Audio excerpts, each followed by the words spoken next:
Se vede în depărtare orizontul roșiatic.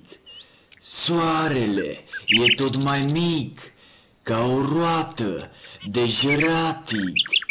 Peisajul e în umbră, totul parcă e pictat.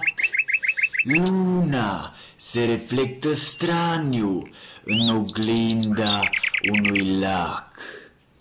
În pădurea adormită se aud sunete ciudate, chiar și zvâgnituri de ape cristaline și curate.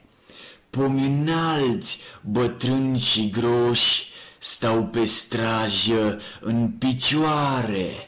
Asta fac de ani și ani, trec prin vreme cu răbdare. Toamna și-a intrat în rol, frunzele le suflă vântul, în zori boabe mari de rouă udă iarba și pământul. Păsări mari și mici se avântă în văzduhul azuriu, peste piscuri mari de stângi în decorul auriu. E așa de scurtă viața universului infinit.